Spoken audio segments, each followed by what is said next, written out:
Welcome back, AP. Welcome back to it. Welcome back to your flipped classroom and our continuing discussion of the French Revolution, right? Of course, one of those things that Mr. Terry loves with an unquenchable passion, if you can't tell, because I know probably a little bit too much about it. But when we're going into it, though, we need to understand where we left off, what we're talking about, and the phases that we're beginning to move into, right? Now, when we look at an overview of the French Revolution and stuff like that, like where we left off in class, in our discussions and all these other things, you got to kind of remember this is a very chaotic moment in history, right? We had an ability to kind of like put the thing to bed in 1791, but of course, the failure of the actual French government to prevent the king and queen from running away, the Declaration of Pillnitz, violence that's beginning to rise up, the clubs fracturing political thought and theory about these things going forward is going to really cause a tumultuous society during the French Revolution, right? And now we know, though, also where we left off in class, that as of this point, the royals are not even in the Tuileries anymore. The Tuileries has been stormed by this point because France is at war, right? Now, we talked about that a little bit in class about how France has gone to war with many of the other European powers, and they are currently in the middle of this war known as the War of the First Coalition, right? The War of the First Coalition will actually pit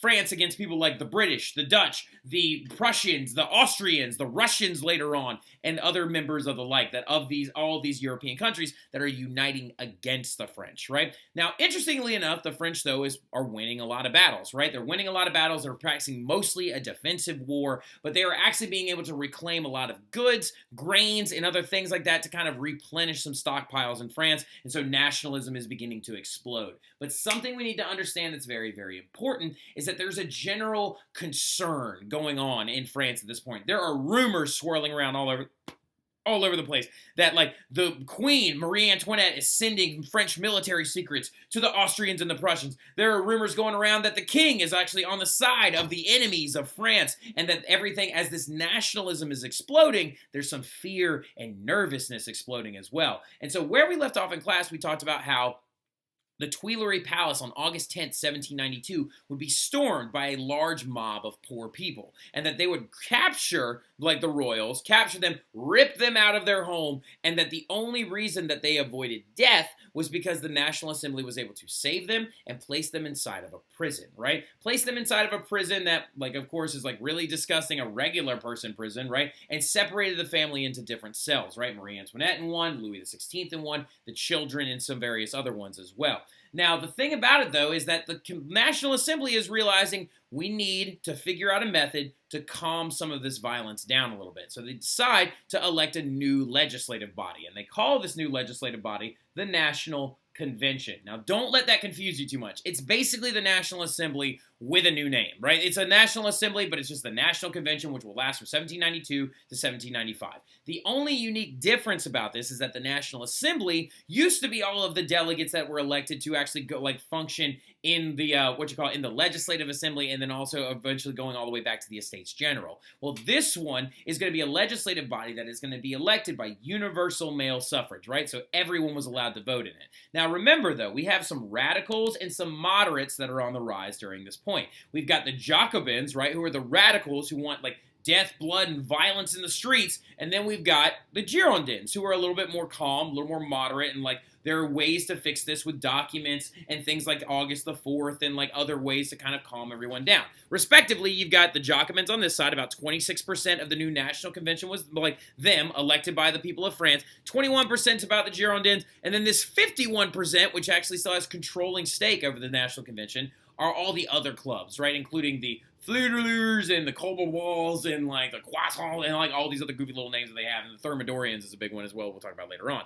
But who's kind of running this, like, National Convention in a big way is, of course, three people that, you know, Grace and Emma couldn't stop laughing at when they saw them, and they're known as the Montagnards, right? And the Montagnards are, of course, Maximilien Robespierre, Georges Danton, and also Jean-Paul Marat, right? And the Montagnards are called that, the Mountain. They are members of this 26%, right? They are a part of that. They are members of the Jacobin Club, but they're referred to as the Montagnards because they are their leaders, right? And they sat on benches that were higher up than everybody else, and that's why they called them the Montagnards. They're like a group within the group, right? So they are the leaders of this like coalition, or excuse me, of this like big group. And the other interesting thing that's going on as well is they want violence. They want to punish nobles. They want to kill the king and queen. They want France to be a republic. They are tired. They are sick and tired of this failed experiment that is a constitutional monarchy, right? And the other thing that we need to understand that we learned about in class is that they have a group of people that are on their side, right? They have a group of people that are on their side known as the sans-culottes, right? The sans-culottes are now basically not these people because those are bourgeois members.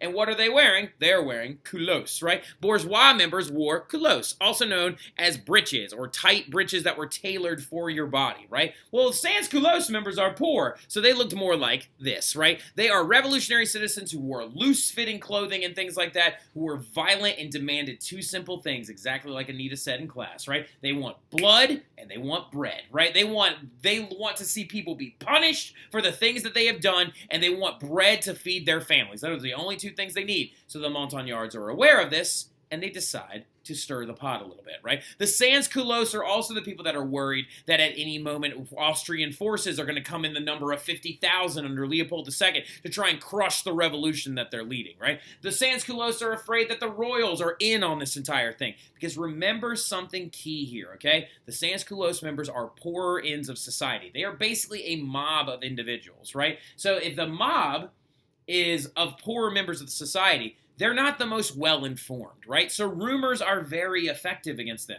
The sans-culottes, you could, like, let's look at rumors in a big scale. Remember the Great Fear when, like, rumors were spreading all over the countryside that bands of brigands were going to come and, like, show up and kill people and that they were going to reverse the revolution and stuff like that. So they started burning noble people's homes down, burning feudal contracts and, like, reclaiming land and stuff like that. Rumors are a very violent thing. They can actually lead to a lot of big chaos. Well, the thing about it, though, is this time, the Montagnards begin to kind of feed rumors to them a little bit, right? And one huge event is going to happen in September, right around the very, very, very first week of September, and they were known as the September Massacres. And the September Massacres serve as a really, really great instance to kind of show you that the radical phase is beginning, okay? Got that, Carissa, okay? The radical phase basically starts in September of 1792. The September Massacres was an event that was led by the sans-culottes, where they started storming into prisons and ripping the prisoners out and killing them and executing them in the streets, right? Now, the prisoners, okay, were actually being attacked by the sans-culottes because the sans-culottes thought that the Austrian and Prussian forces during the War of the First Coalition were breaking through the borders, right? And that they were going to get into Paris and that they were going to wage war against the revolution and reinstall Louis. Well, in the minds of the sans-culottes members, they're like, oh, well, if I'm an Austrian soldier, where would I go to replenish my ranks or find more people that hate the revolution? I'll go to the prisons, right? Because the prisons are full of those like people that are against the revolution that have been arrested, right? Well, the interesting thing about it is most of the people that were actually ripped out of the like prisons and executed in the streets were actually priests, right? Most of them were those refractory priests that actually refused to take the oath of allegiance during the civil constitution of the clergy. And there are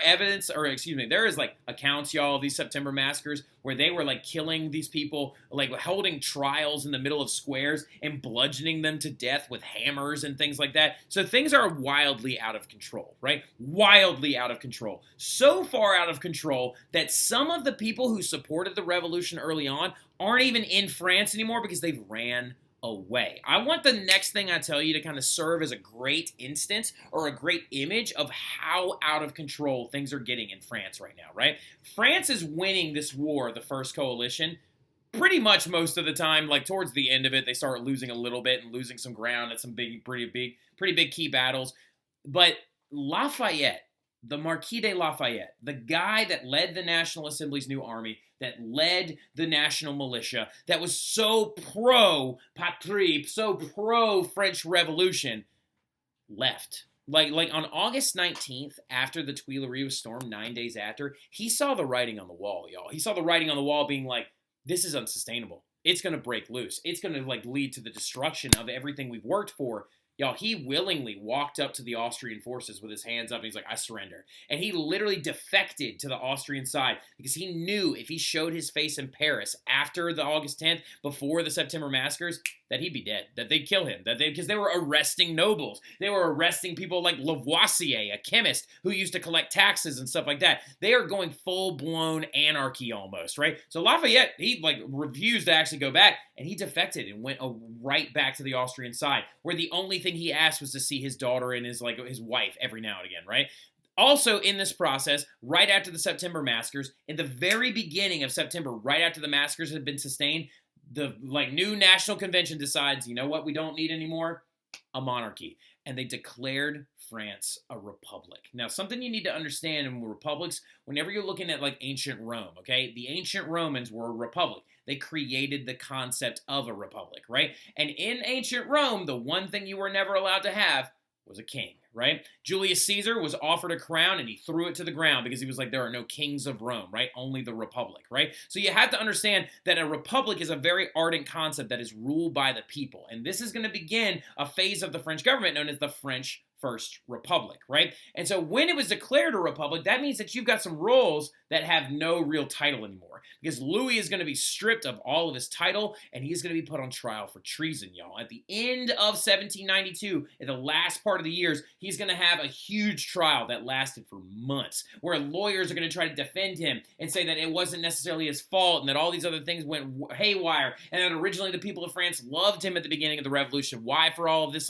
nervousness now just because of a failed escape attempt, right? He gets put on trial though, but eventually the National Convention, right? This legislative assembly, by a very slim margin, votes for his death. And he would actually be put into a carriage. He would be stripped of all of his royal affinity, put inside of a closed carriage. They were trying to be nice to him. They were like, we're going to put you inside of a closed carriage so people can't pelt you with rocks and stuff like that. And they rode him out into this place known as the Place de Révolution, which is now known as the Place de la Concorde, right? Which is actually a very, very, very famous place in France. If any of y'all have ever seen this scene from The Devil Wears Prada, you've seen the Place de Concorde.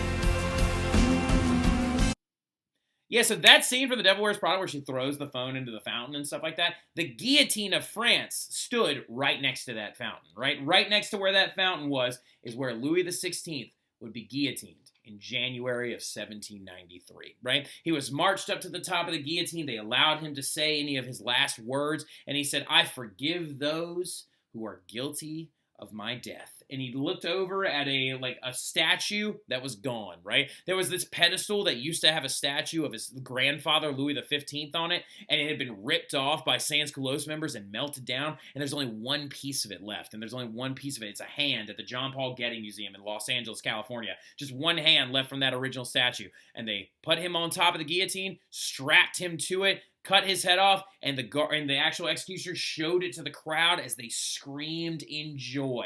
They flipped his body into a basket, then buried him in a mass grave, right? Now, they have recently actually, undone his burial. They, took him out and they put him inside of this, actual, chapel inside of Paris and stuff like that. But what is going to happen after that is you are going to see the beginning of a mass insurrection by the Jacobins, right? The Jacobins then turn, after, killing Louis, they turn on the Girondists and begin to have them arrested and deposed by the Sans-Culottes. Using the Sans-Culottes like an army of their own, the Jacobins, send the Sans-Culottes out to arrest the Girondins and put them on trial for crimes against the revolution as well. And begins a mass parade of very, very, very notable members of the Girondin party to the guillotine as well. And then once that occurs, everybody is freaking out, right? So, what's happening is Maximilien Robespierre, Georges Danton, Jean-Paul Marat are leading this huge parade of executions of, Girondists and people who are against the revolution. This is going to begin to scare people because they're going to be like, why are we doing all of this? The Sans-Culottes members, are we doing this because we're nervous that, the revolution is at jeopardy? What's going on here? And so, to calm everyone's nerves, Maximilien Robespierre and Georges Danton create a new committee inside the National Convention. And they call themselves the Committee of Public Safety.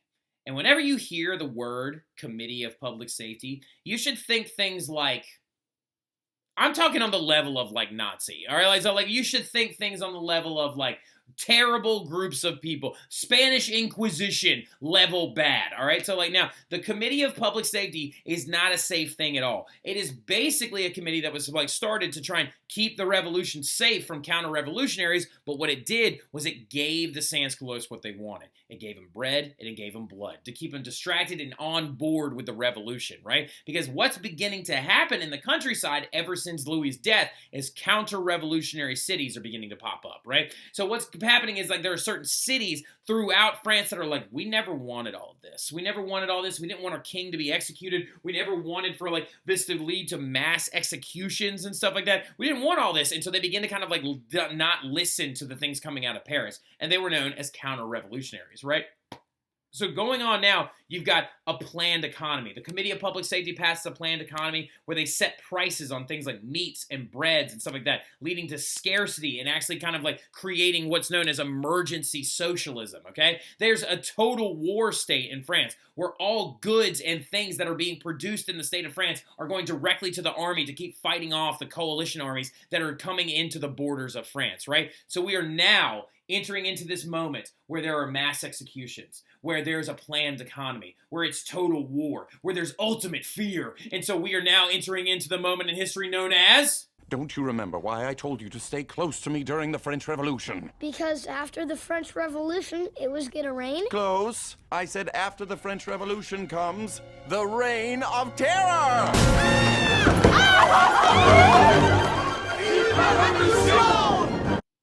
That is exactly right, okay? Just like Mr. Peabody and Sherman said, the Reign of Terror, right? We are now getting into that moment in history where we're talking about violence leading the revolution. This is the radical phase, right? This very short-lived, tiny phase of the revolution from 1793 to 1794 that is defined by blood in the streets, right? Reign of Terror is a series of trials that ruled with dictatorial power. So basically what the Reign of Terror was a massive moment during the revolution where for a year, the Committee of Public Safety were basically the de facto dictators of the French Revolution, and they were using fear to rule, right? They were reigning through terror. They would hunt down enemies of the revolution, any nobles or anybody that was a part of the old way of things, like before anything that was a part of the old ancient regime, and they would bring them into the Place de Concorde where they would be executed in front of crowds of people. What is going to happen during the French Revolution, during the Reign of Terror? This Reign of Terror will see the execution of 40,000 people all over France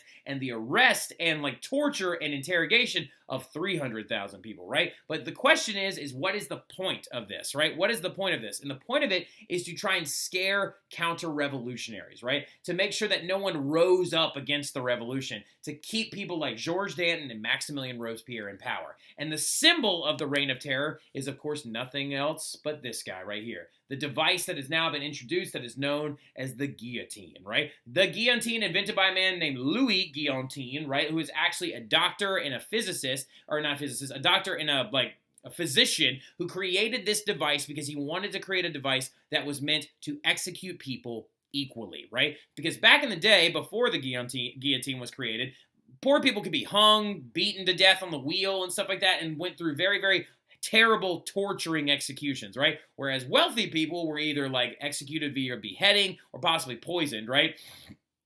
The guillotine killed everybody equally. It killed everybody efficiently, and it was like the Walmart express lane of execution devices, right? Measuring it about 20 feet tall when it was actually standing above you, the thing was absolutely huge. Also, this thing actually lifted up so they could tie the person to it, so they could squirm around, and then they slid them forward inside the stockhead, and then it would just cut the head off, head would fall into a basket, they'd roll you into another basket, bury you in a mass grave, and the next person came up to be executed, right? It was painted red so to hide the blood stains on the actual device, and they invited mothers to come watch the executions in the crowds while they sat and knitted, and they gave toy guillotines out to all of their children, right? Which is absolutely bananas. So the kids could play with them in the crowd while watching executions, right? The thing about this is that is the use of all of these things, is to inspire fear, okay? The Jacobins even are going to go as far as to then begin during the Reign of Terror to use their unilateral fear-based power to pass massive reform throughout France.